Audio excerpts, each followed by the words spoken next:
just been nominated for the third time to be the parliamentary representative for St. James North. It is always a proud moment to be nominated by the Barbados Labour Party to represent it in an election to be the people's representative.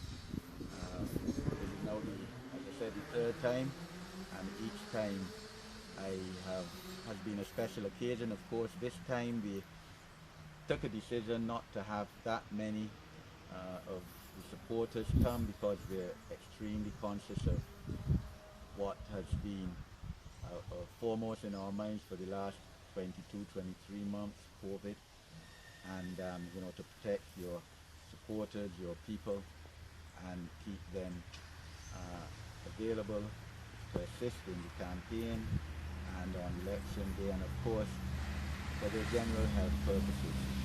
I have here, of course, my wife, Beverly, 31 years, and my son, our daughter, Erica, and our son, Gregory.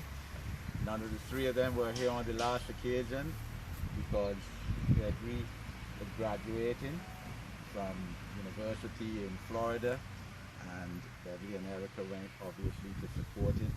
So it's great to have them here today, and here as well are very key supporters.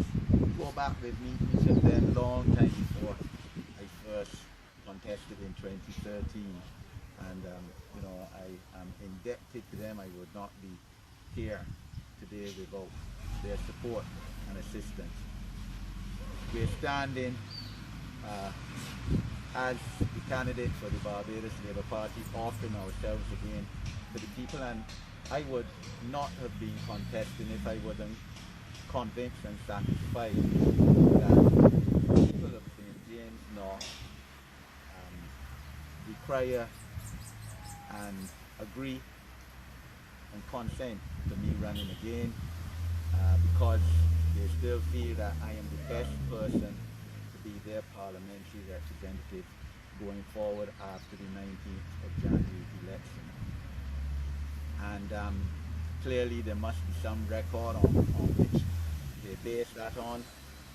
We know it's been very difficult the last 2 years, challenging for us all in Barbados, but we've still been able to serve. And you have to have a philosophy in politics as someone who is running and offering themselves. Certainly, my philosophy is that the most vulnerable of any society is a matter of priority.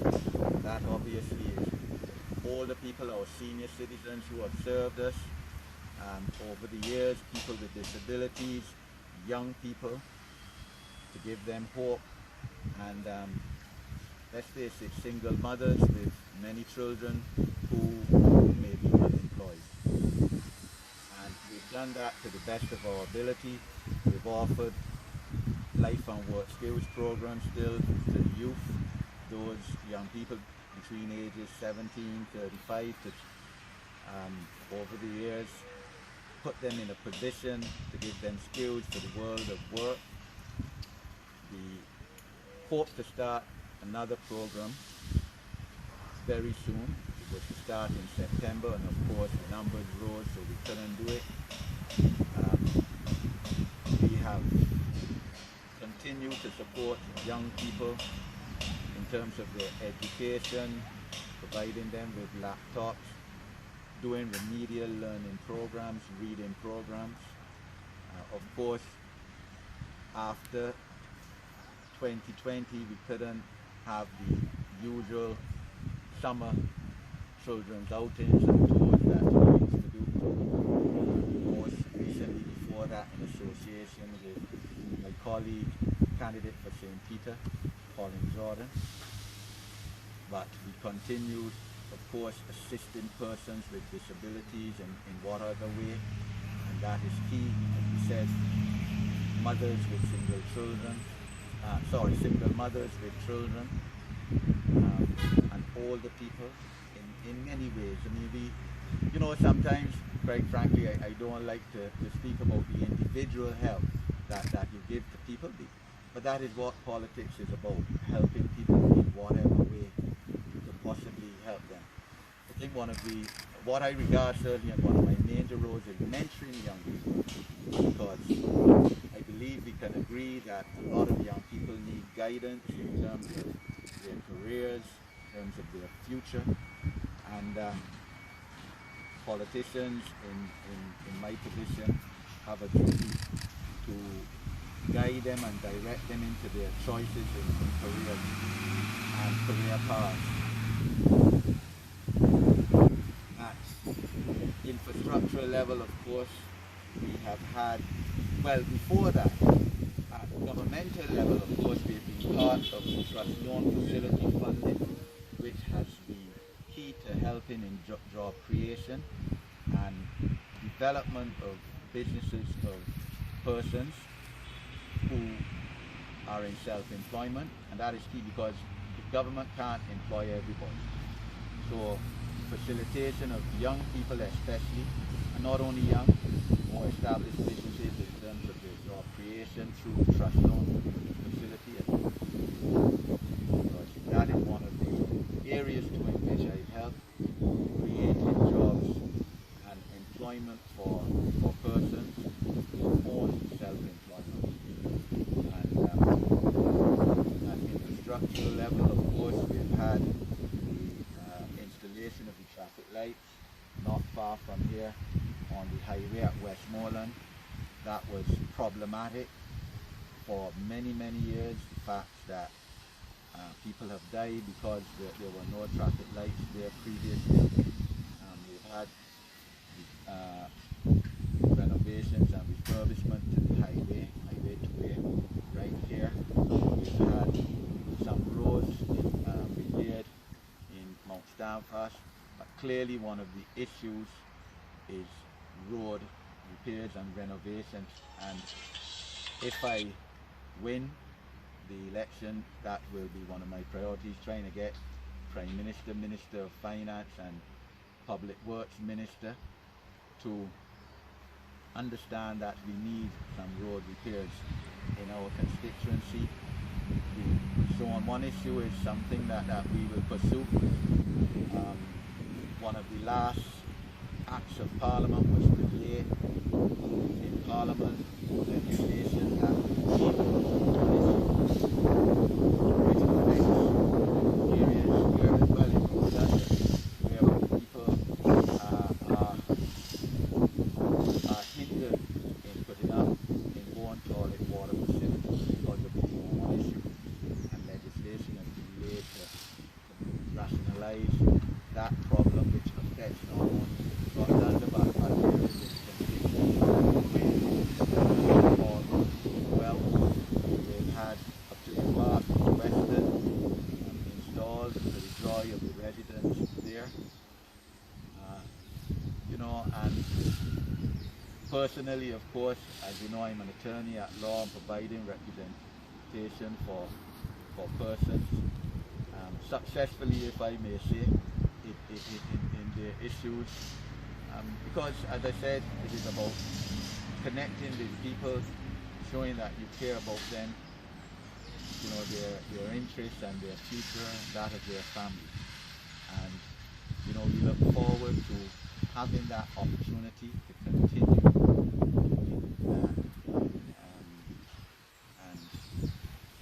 It's up to the people. 19, we believe that we have done as well as we have as a government within the last 2 years with the challenge of COVID.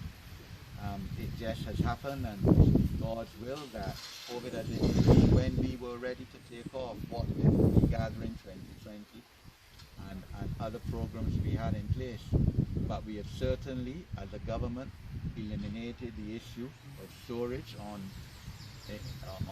course in Christchurch, which affected our tourism industry, affected businesses.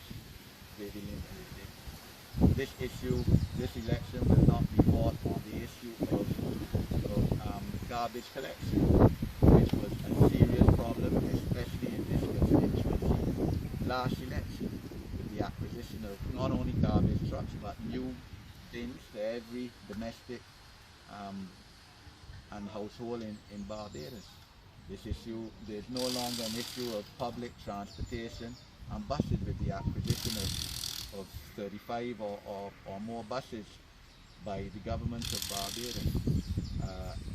Since we came into office, this election will not have as an issue as to whether the Barbados dollar will be devaluated or threatened because of serious foreign exchange earning issues. We came into office with $120 million available to the United States dollars. We now have 41 weeks of imports available at the disposal of the people of Barbados.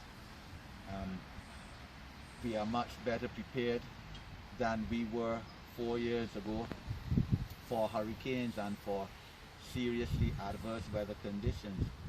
And clearly I am proud as previous Minister of Home Affairs for being part of that. The Immigration Department, of which I was Minister again for 26 months, now generally accepted as certainly one of the 3 best, if not the best, government departments in terms of customer service, and I'm glad to be able to be part of that as well. The issue of flooding in the constituency, not all areas have been addressed, but again better, because up to last week, a few days ago, I know that the Ministry of Public Works were doing some work in Sign Hill in terms of flooding aspect, trying to put in facilities to better that aspect, problematic aspect of this constituency. So we stand, as I said, by our record. We ask the people to give us the opportunity to continue, because 3 years, 8 months, 7 months effectively has not been enough time. It hasn't been a full five-year program. So clearly there are issues that an opposition party or persons will point out and say this hasn't been done, X hasn't been done. But it hasn't been a full term. We need the opportunity to continue. Certainly in this constituency, there's no other party that has had any presence whatsoever or any interest in this constituency since February 2013, when I was first elected. For the last 9 years, there's been absolutely no presence by any other political entity in this constituency. And therefore, really and truly, I think the people could totally reject it. In terms of our response to COVID, look, this is unprecedented. There was no preparation script for COVID. We have done our best in terms of buttressing the people of this country, establishment in record time of a new hospital at Harrison's Point, the only country in this region, in this hemisphere, I would almost say, that has done that, a separate health and hospital facility for persons with COVID, and that's the foresight of the Prime Minister, the Honourable Matt Morton, and buttressing, our people with food hampers in February last year, with $600 grants, with increasing the welfare facility, all because, yes, we understood and cared that people in their thousands, especially in this constituency, had lost their jobs. This constituency probably the most affected, with about 85% of the households having at least one person in the tourism hospitality industry. And I, as Member of Parliament for them, has had to support them to the best of our ability, and we've done that. So this is what we are asking to be judged on, to be given the opportunity to continue in this regard. We've also, in this constituency, and always supported the churches, because the churches clearly expectations of their parents.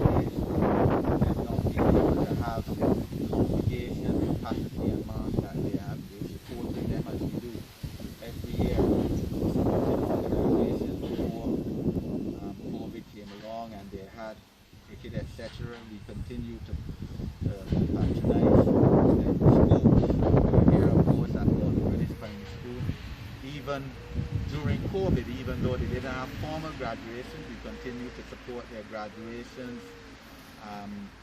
The prizes, laptops to the children with the online education where their families couldn't finance the laptops, and where, of course, the Ministry of Education couldn't realistically supply a laptop to every single person who had a laptop great functions. We still have to find replacements, and all of that we have done, as I said, based on a philosophy that will help the most vulnerable, and the most vulnerable include children, older people, persons with disabilities, women who have many children and have mothers, and of course then those households where everyone in the household lost a job. So we look forward to the next 2 weeks and couple days of the continuation of the campaign, and we ask the people respectfully on the 19th to vote en masse for the Barbados Labour Party. There's candidates around the country. I have responsibility. I've been given responsibility by the political leader, Ms. Motley, to be in charge of the candidacy of all candidates in the northern parishes, 8 constituencies. So when I leave here, I'll be going to the nomination of our new candidate, Dr. Ronald Springer, who I look forward to being my Member of Parliament after the 19th of January. And we certainly will defend with all the strength we have with God's will the Northern Zone, which is being historically one of the strengths of the Barbados Labour Party.